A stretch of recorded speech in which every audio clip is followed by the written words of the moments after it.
Hallo, willkommen zu Teil 2 meines Sparsamkeitstipps fürs Aquarium Videos. ähm, Letztes Mal ging es ja darum, wie man direkt bei der Einrichtung eines neuen Aquariums darauf achten kann, dass solche langfristigen Dinge wie der Stromverbrauch des Beckens oder auch einmalige Investitionen wie der Bodengrund, das Hardscape und so weiter nicht zu sehr ins Geld gehen. Und heute soll es eher darum gehen, wie man im laufenden Betrieb, pass auf deine Krallen auf, im laufenden Betrieb eines Aquariums Geld sparen kann, beziehungsweise was man nicht unbedingt braucht, damit ein Pflanzenbecken mit glücklichen Tieren darin gut läuft. Ja, legen wir doch gleich mal los. Also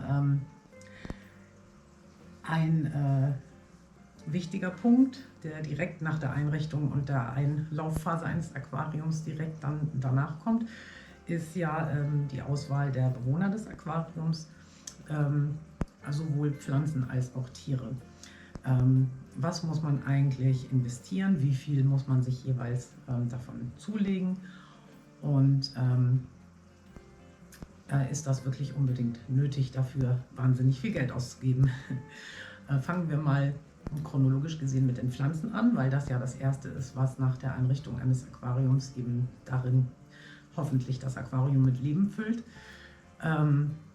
Das ist natürlich so, dass wir alle, seitdem es das Internet gibt, wahnsinnig beeinflusst sind von Aquascaping und den vielen sowohl tollen Internetseiten als auch YouTube-Videos, die es zu diesem großen Thema in der Aquaristik gibt. Und natürlich kommt dann bei dem einen oder anderen sofort der Wunsch auf, oh, das sieht ja super aus, genau so was Tolles möchte ich bei mir zu Hause im Wohnzimmer auch stehen haben. Ja, dazu sei gesagt, wer das nötige Kleingeld und die Zeit hat und Lust, also sehr viel in dieses Hobby zu investieren, der wird damit bestimmt auch glücklich, nach dem Vorbild der Aquascaper sich so ein Becken eben einzurichten und vor allem zu pflegen. Aber es sollte einem klar sein, das ist ein teures und zeitaufwendiges Hobby.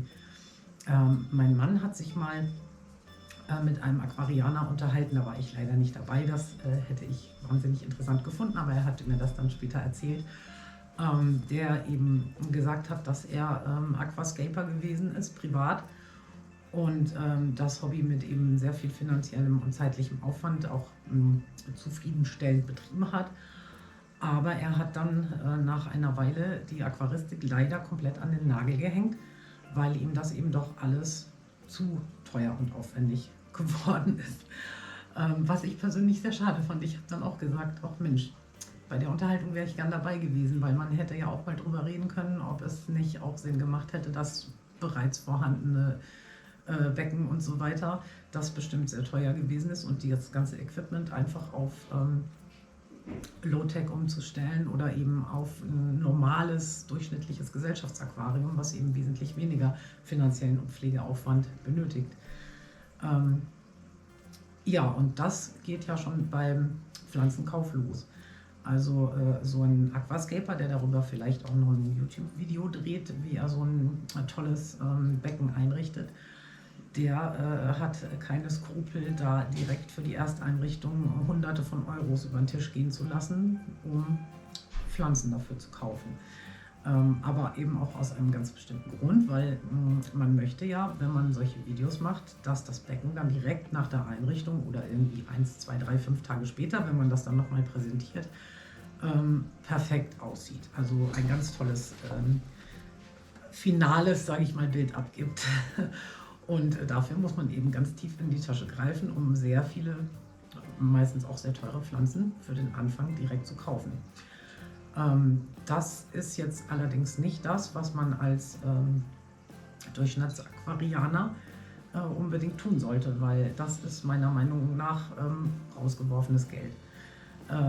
Warum? Weil Pflanzen, die sich in einem Aquarium wohlfühlen, das streben wir alle an, nach einer gewissen Anwachszeit, wenn die eben ihr Wachstum sozusagen erstmal beendet haben, automatisch anfangen sich zu vermehren.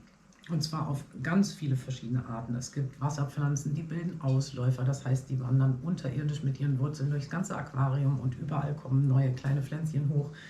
Es gibt welche, wie meine Anubias nana, hier Aufsitzerpflanzen, die, wenn sie eine bestimmte Größe erreicht haben, der Aquarianer selbst einfach aufnehmen, in mehrere Stücke teilen, auf neue Steinchen aufkleben oder aufbinden kann. Und so erhält man eben auch aus einer Pflanze dann 3 oder 4.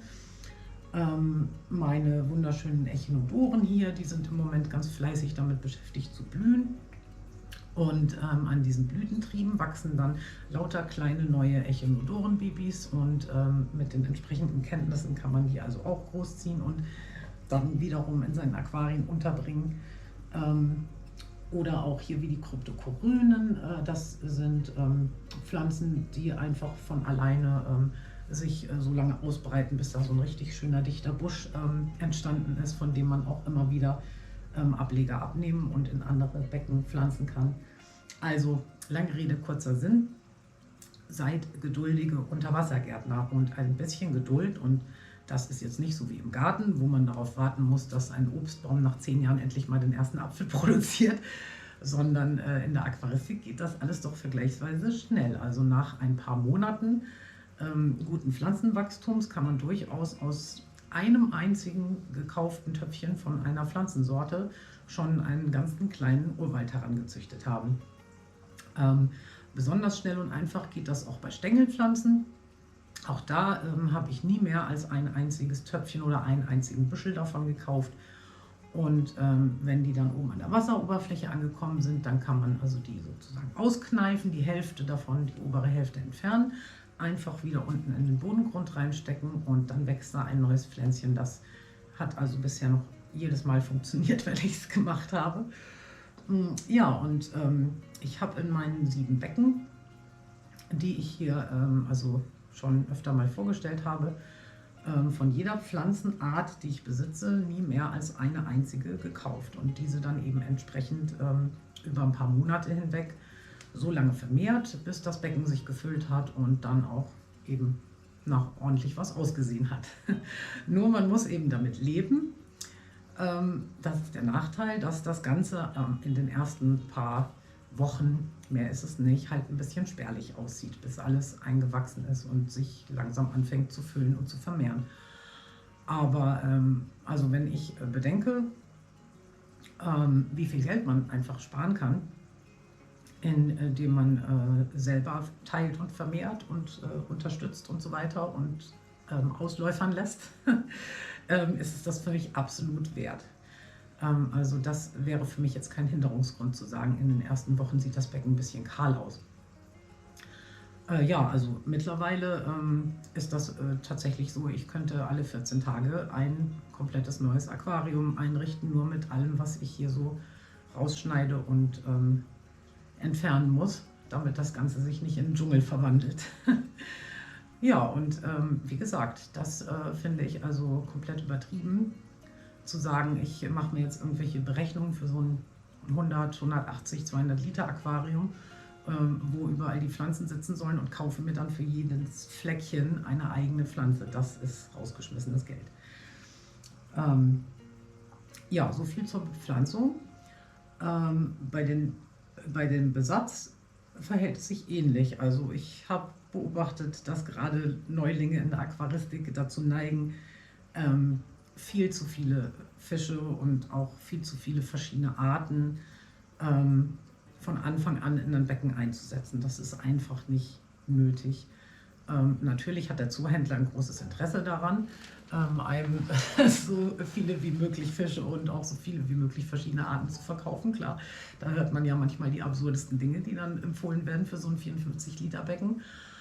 Aber vom Geldbeutel her und von der Vernunft her, was die Tierhaltung angeht, ist es einfach nicht nötig, mehr als 2, maximal 3 verschiedene Arten in moderaten Besatzstärken in ein Aquarium zu setzen. Also ich als Freundin von Lebendgebärenden kann da sowieso ein Lied davon singen, als Anfangsbestand für Guppies oder Platis oder Mollys und so weiter, was es alles gibt, was sich eben lebend vermehrt. Da ist es also völlig ausreichend, wenn man 4 Weibchen und 2 Männchen besorgt, selbst wenn es sich um 100 Liter Becken handelt. Weil, wie man sehen kann, in allen meinen Aquarien für die Vermehrung sorgen die schon von ganz alleine. Was ich auch schon hatte, ich verkaufe ja gelegentlich welche von meinen Neocaridina Zwerggarnelen. Und da hatte ich also auch schon die absurdesten Diskussionen mit Leuten im Kleinanzeigenportal, die einfach gesagt haben, ich habe ein 54 Liter Becken und ich würde von dir gerne 25 Neocaridina Garnelen dafür kaufen. Und ich sage, das ist komplett übertrieben. Also warum willst du unnötigerweise so viel Geld ausgeben? Ich schaue drauf, dass du Männchen und Weibchen bekommst und ein Anfangsbestand von 10 bis 14 Zwerggarnelen ist völlig ausreichend und Hunderte werden die von ganz alleine. Ja, ich bin da vielleicht nicht besonders geschäftstüchtig, was das angeht, aber ich finde einfach, man muss ja sein Geld nicht sinnlos verbrennen. Sehr fragwürdig finde ich auch immer die Empfehlung, du musst für dein Aquarium eine Fischart für den Bodengrund, eine Fischart für die Mitte und eine Fischart für oben besorgen. Also das ist sowieso hinfällig, wenn man Lebendgebärende mag, so wie ich. Wie man hier an meinem Bolstad-Becken sehen kann, sind die Guppy-Männchen, die der einzige Besatz in diesem 126 Liter Becken sind, überall im Aquarium unterwegs. Also es gibt kein Fleckchen, das die nicht erkunden. Und wenn man da jetzt als Anfänger meint, man müsste noch Bodenfische einsetzen und noch irgendwas für die Mitte oder für oben, wie auch immer man sich das einreden lässt, dann ziehen diese ganzen anderen Fische auf jeden Fall den Guppies gegenüber den kürzeren. Man muss ja auch bedenken bei solchen Empfehlungen, dass die Fische bei der Fütterung ein unterschiedliches Temperament haben.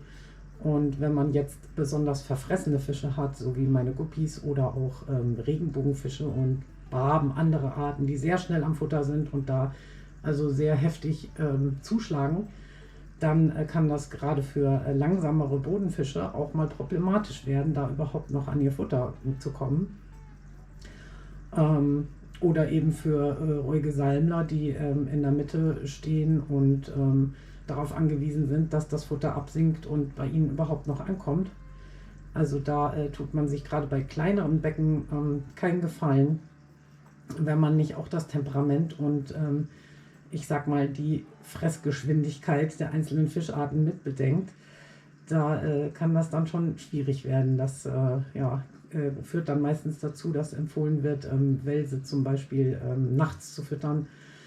Aber würde ich meine Hand auch nicht für ins Feuer legen, dass meine Guppies und Platis nicht auch im Dunkeln so eine Welstablette unter 1 Minute wegrasieren. Also das, Und wie gesagt, rein vom optisch-ästhetischen her ist das auch nicht anzuraten, sehr ruhige Fische mit sehr quirligen Fischen zu vergesellschaften. Also wenn man dann ins Aquarium schaut, dann ziehen auf jeden Fall die lebhaften Fische das Auge auf sich.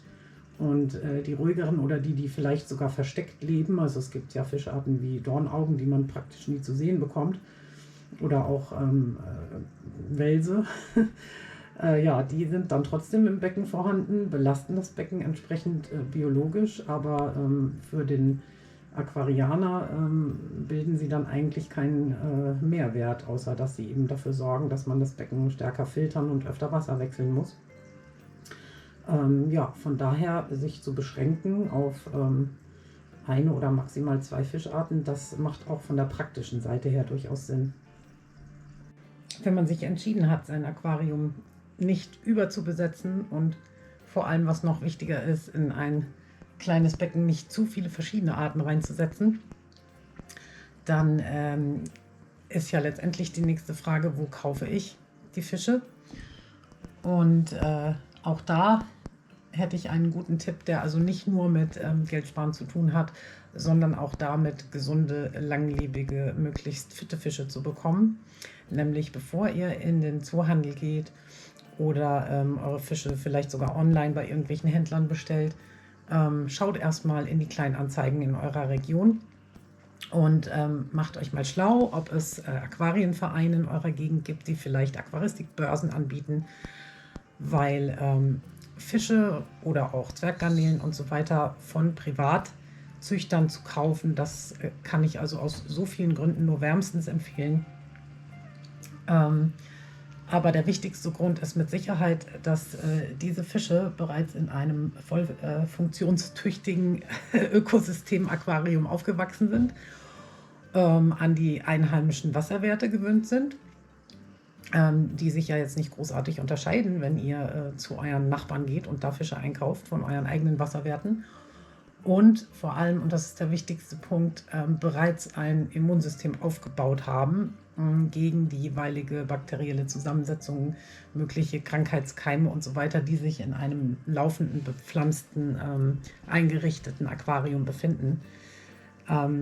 Das heißt natürlich nicht, dass man nicht trotzdem am Anfang sehr gut aufpassen sollte. Es gibt immer noch die sogenannte bakterielle Unverträglichkeit, wenn Fische von einem Aquarium ins andere umziehen. Aber Fische, die aus einem privaten Aquarium kommen oder von einem kleineren Züchter aus eurer Region, sind auf jeden Fall vom Immunsystem her besser dafür ausgerüstet, in eurem eigenen Aquarium dann gut klarzukommen und sich gut anzupassen. Ja, und also von den Preisen her ist das durchaus so, dass man da qualitativ hochwertigere Fische, sage ich mal, die eine bessere Überlebenschance haben und bei besserer Gesundheit sind, für ungefähr die Hälfte dessen oder noch günstiger bekommt, was man im Zoofachhandel eben oder wenn man die Fische sogar online kaufen möchte, für sie hinlegt. Und ja, wenn man jetzt nicht so viel Geld zur Verfügung hat, dann macht das ja auch bei kleineren Fischen einen finanziellen Unterschied, ob man sich jetzt 20 von derselben Art für 4,50 € holt oder vielleicht für 2 Euro in den Kleinanzeigen. Natürlich muss man da auch hinschauen, was ist das für ein Aquarianer, wie sehen die Becken aus, sind die Fische bei guter Gesundheit, das ist ganz klar. Aber ich habe damit sowohl von der Käuferseite her als auch von der Verkäuferseite her bisher eigentlich nur gute Erfahrungen gemacht und hatte nur mit netten Menschen zu tun. Und ja, das eine Mal, dass ich mir also eine wirklich schlimme parasitäre Infektion bei meinen Guppies eingeschleppt habe, das war leider dem Zoofachhandel zu verdanken und eben nicht den Tieren, die ich bei Privat gekauft habe. Und ja, man sollte sich also auch als Anfänger mal ein bisschen darüber informieren, was die Fische im Zoofachhandel alles schon hinter sich haben, durchgemacht haben, bis die dann letztendlich in euer Aquarium kommen. Und ja, dann kann man sich auch denken, dass das alles auf die Belastbarkeit, auf das Immunsystem geht und so weiter, Krankheitsanfälligkeit. Also das wundert mich gar nicht, wenn mal so ein armer Fisch durch die halbe Welt gereist ist und dabei schon 4-mal das Becken gewechselt hat, bevor er überhaupt im Zoofachhandel ankommt. Ja, wie gesagt, das würde jetzt auch den Rahmen sprengen in diesem Video, diese ganzen Zusammenhänge zu erzählen, aber ich habe auch dazu dieses Jahr schon mal ein Video gemacht und das werde ich euch dann gerne hier einmal verlinken, falls euch das näher interessiert. Aber wie gesagt, keine Scheu, schaut euch erstmal um, ob es die Tiere, die ihr euch erträumt für euer Aquarium, vielleicht von privat günstig zu haben gibt in eurer Region. Ja, ein ganz zentraler Punkt und Kostenfaktor in der Aquaristik ist auf jeden Fall die Düngung der Aquarienpflanzen. Also da ist das teilweise auch unfassbar, was der Markt alles hergibt und anpreist und einem versucht einzureden, dass man das unbedingt braucht. Und das funktioniert also auch mit wesentlich weniger finanziellem Aufwand. Was zum Beispiel wirklich nur in stark beleuchteten und mit sehr sensiblen Pflanzen oder anspruchsvollen Pflanzen bepflanzten Becken überhaupt nötig ist, meiner Meinung nach, ist eine CO2-Anlage. Das kann man sich in allen anderen Becken im Prinzip schenken. Also das ist unnötiger Aufwand und unnötige unnötige Ausgabe. Wenn man nicht gerade stark beleuchtet, stark düngt und eben auch sehr anspruchsvoll Pflanzen pflegt, und das tun ja die meisten von uns nicht, dann hat eine CO2-Anlage absolut keinen zusätzlichen Nutzen für die Aquaristik, weil das zusätzlich eingebrachte CO2 eben auch nur sinnvoll ist, wenn die Pflanzen eben auch alles andere vorfinden, was sie für ein schnelles, rasches, starkes Wachstum brauchen. Also sehr viele Nährstoffe, hohe Beleuchtung, das, was eben eher im Aquascaping üblich ist, aber nicht in normalen, sage ich mal, Wohnzimmeraquarien.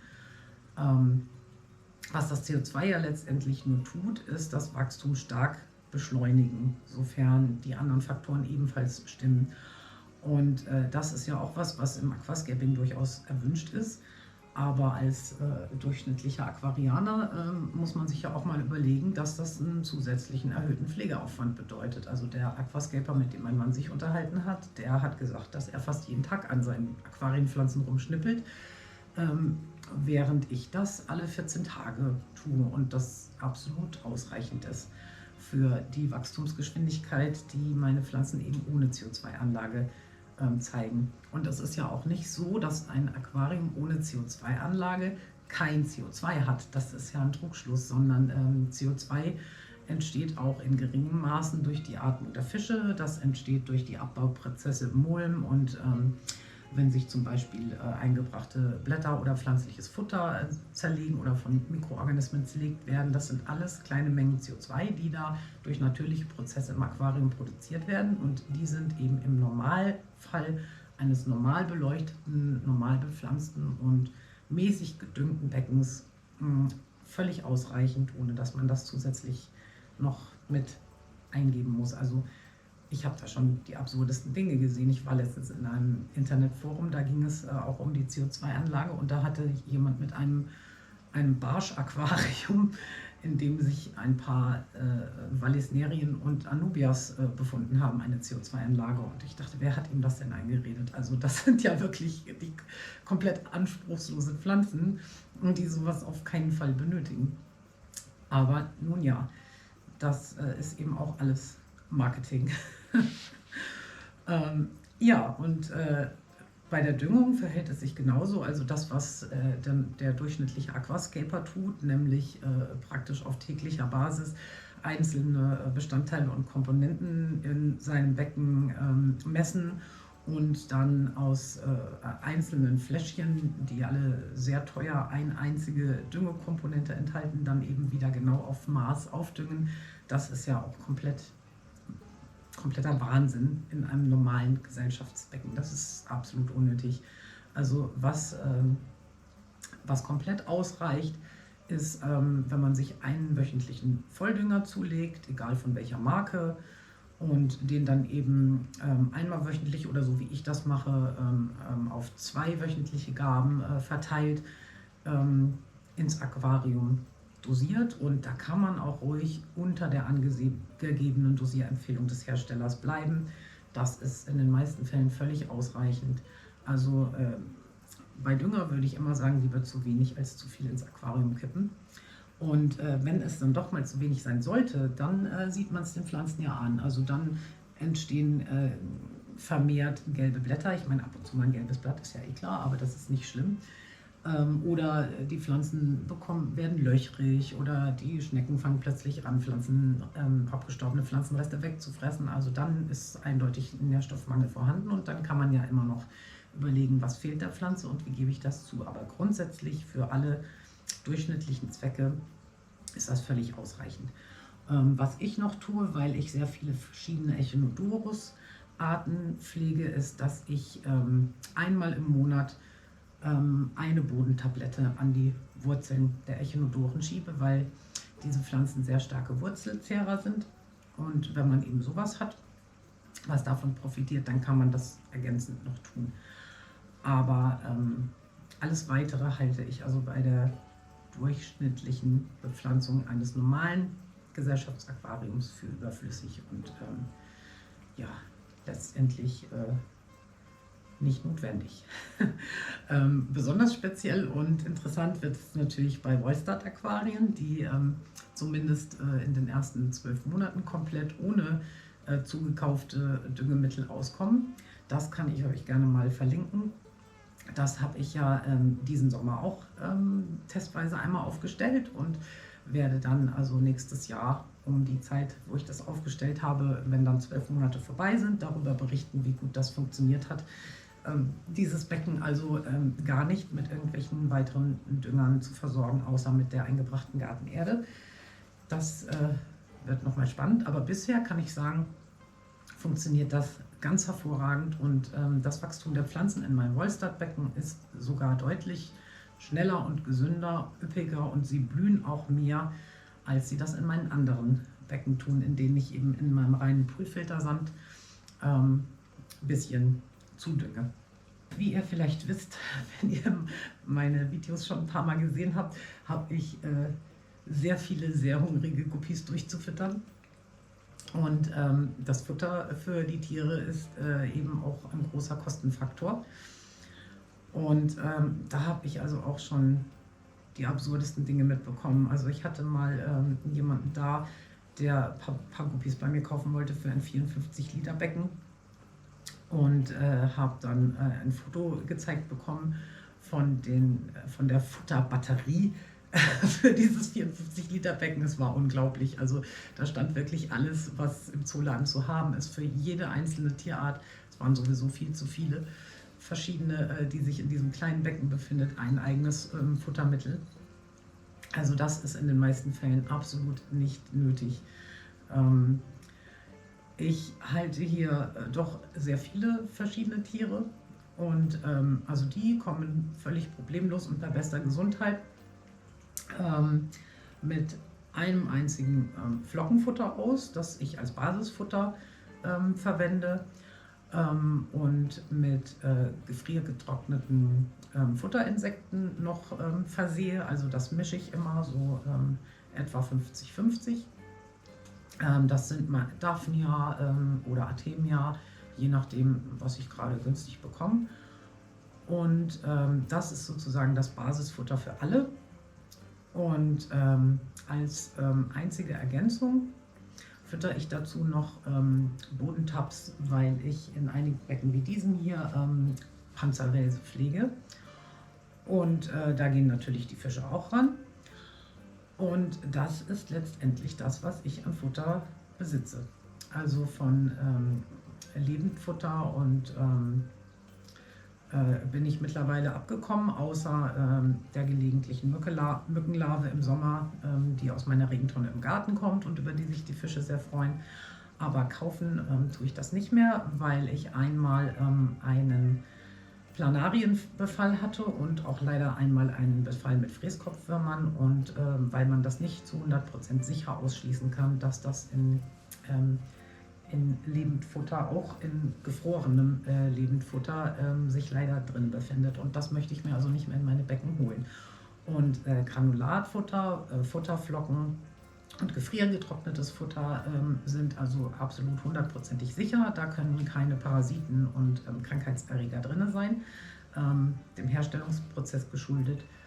Und ja, wenn man jetzt nicht gerade super sensible Jungfische von irgendwelchen ganz speziellen Arten großzieht, dann muss man sich meiner Meinung nach auch nicht weiter damit befassen, also Futter, Insekten und so weiter selber zu züchten.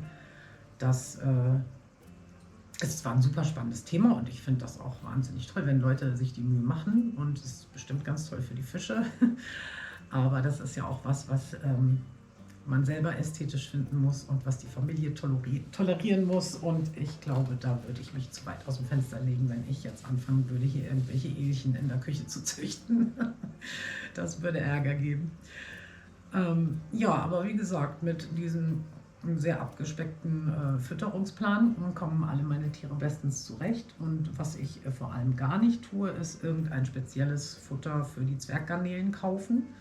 Das ist auch vom Kilopreis her umgerechnet ein Wahnsinn, was das kostet. weil die Zwerggarnelen absolut wunderbar klarkommen und sich wie verrückt vermehren, einfach nur auf Grundlage der Futterreste, die sie von den Fischen abbekommen und des pflanzlichen Futters, das ich selber in meinem Garten für sie ernte, also auch komplett kostenlos, kostengünstig. Da habe ich auch schon mal ein Video dazu gemacht, also zu den einzelnen Laubarten, Brennnesseln und so weiter, was man alles aus der Natur sich selber besorgen kann, worüber sich Schnecken und Zwerggarnelen sehr freuen, was also wirklich gutes, super gesundes Dauerfutter auch für sie ist. Und das kann ich euch gerne auch mal verlinken, falls euch das näher interessiert. Und was Schnecken und Garnelen natürlich auch tun, und da sollte man sie auch gar nicht zu stark zufüttern, damit sie das auch ein Interesse daran haben, das weiter zu tun, ist, wie man hier an meinen Schneckchen sehen kann, den ganzen Tag die Scheiben des Aquariums abweiden. Dabei entfernen sie auch kleinere Algen, die sich da ansonsten bilden würden. Oder auch die Blätter der Pflanzen, die Steine abweiden. Das ist also durchaus erwünscht, dass die jetzt nicht jeden Tag noch einen dicken Futterbrocken auf den Boden geworfen bekommen. Dann würden sie sich vielleicht auch sagen, das ist ja viel einfacher, da muss ich jetzt keine Algen mehr abweiden. Denn die Mühe spare ich mir. Ja, und speziell Zwerggarnelen, die ernähren sich eben auch ganz problemlos von Mikroorganismen, die auf allen Oberflächen im Aquarium wachsen. Das ist fürs Auge unsichtbar, was da passiert, aber für die Zwerggarnelen eine ganz wichtige Futterquelle. Und von daher, wie gesagt, halte ich also bis auf Welse, die spezielle Futtertabletten benötigen, bei Zwerggarnelen und Schnecken und so weiter so spezielle Futtermittel eigentlich für komplett überflüssig.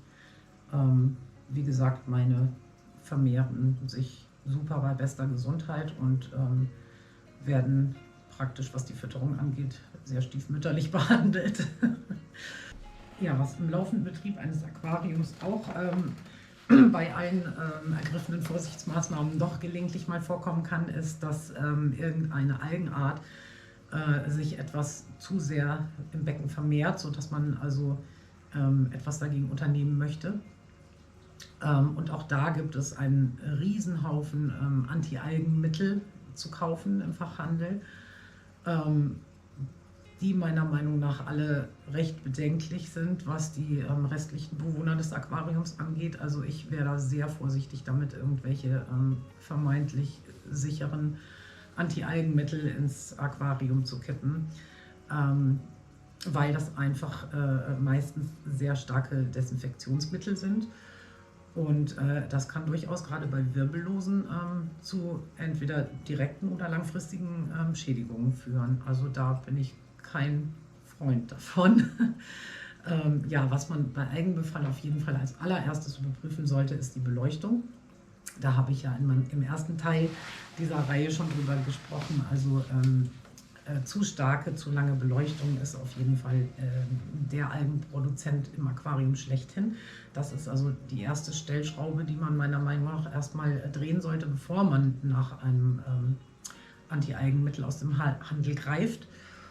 Und wenn das jetzt nicht so ganz den gewünschten Effekt bringt, dann sollte man eben auch mal über die Filterung des Aquariums nachdenken, ob die optimal ist, ob Phosphate zum Beispiel in ausreichender Menge aus dem Aquarium entfernt werden, entweder durch die Pflanzen oder durch den Filter, oder ob man da nicht vielleicht auch mal an der Wasserwechselroutine was ändern sollte, um die eben stärker auszutragen, wenn die Pflanzen und der Filter das nicht in ausreichendem Maße bewerkstelligen.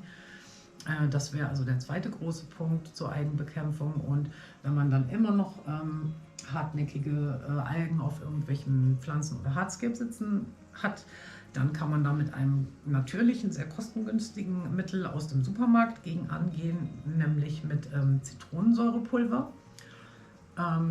Das ist also komplett ungefährlich für die Bewohner des Aquariums, wenn man es richtig macht. Also man hantiert natürlich nicht im Becken mit Zitronensäure herum, muss ich direkt dazu sagen, bevor das jemand macht, sondern man holt die entsprechenden befallenen Pflanzen oder Hardscape aus dem Aquarium raus, behandelt sie in einer Schüssel mit Zitronensäure gegen die Algen, wäscht das Ganze dann sehr gründlich wieder ab und packt es zurück ins Becken und die Algen werden dann ganz schnell braun, die sterben davon also ab und die Reste der Algen werden dann von den Schnecken und Zwerggarnelen zügig weggefuttert innerhalb von 1 bis 2 Tagen. Dazu habe ich schon mal einen kleinen Short gemacht auf meinem Kanal, den werde ich euch verlinken. Da findet ihr dann auch das komplette Rezept und die Vorgehensweise, wie man das also machen kann, ohne dass man mit teuren und eventuell sogar gefährlichen Anti-Algenmitteln aus dem Handel herum experimentieren muss. So, und jetzt sind wir auch schon beim letzten Punkt dieser Sparsamkeit im Aquarium-Reihe angelangt. Der ist nicht so ganz ernst gemeint, aber als ich das gelesen habe im Internet, da musste ich schon sehr schmunzeln und dachte, ach, das ist ja lustig, das werde ich auf jeden Fall mal auf meinem Guppi-Kanal erzählen. Und zwar diese Teststäbchen fürs Aquarium. Die sind ja meiner Meinung nach nicht das beste Mittel, um die Werte eines Beckens genau zu bestimmen, wenn man zum Beispiel sich für Fische oder Pflanzen entscheiden möchte, die zu den Werten passen. Da würde ich immer zu Tröpfchentests raten und das ist auch wirklich gut investiertes Geld, sich einen kompletten Koffer oder einzelne Tröpfchentests zu kaufen, um also die Werte im Aquarium sicher bestimmen zu können. Aber ich benutze dieses Stäbchen für den schnellen Nitrittest zwischendurch. Wenn sich irgendetwas im Becken ändert, mehr Besatz oder weniger Pflanzen oder gründliche Filterreinigung und so weiter, dann kann das nicht schaden, wenn man in den Tagen und Wochen danach ab und zu mal auf Nitrit überprüft. Und das ist wirklich das Einzige, würde ich sagen, was so ein Teststäbchen also gut und sicher zuverlässig nachweisen kann. Wenn sich zu viel Nitrit im Becken befindet, dann schlägt das auch an. Und da habe ich einen ganz tollen Spartipp gelesen, wie gesagt, der mich ein bisschen zum Schmunzeln gebracht hat, nämlich, dass man mit einer ganz normalen Haushaltsschere so ein Teststäbchen einfach der Länge nach durchschneiden kann und dann hat man 2 Teststäbchen. Und die zeigen also alles, was man messen möchte, genauso zuverlässig an wie ein einziges, das einfach nur doppelt so breit ist. Das fand ich also wirklich den Tipp für besonders engagierte Sparfüchse. Den musste ich einfach mal an euch weitergeben. So halten die Teststäbchen doppelt so lang.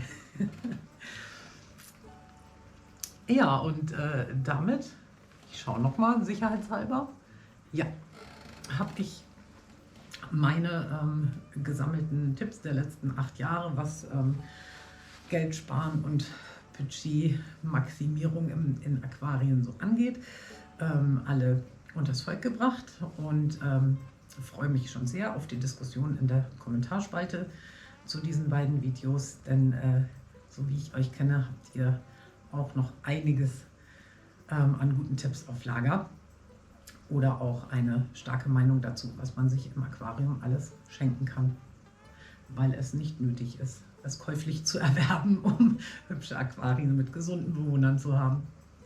Also, macht's gut. Bis zum nächsten Mal.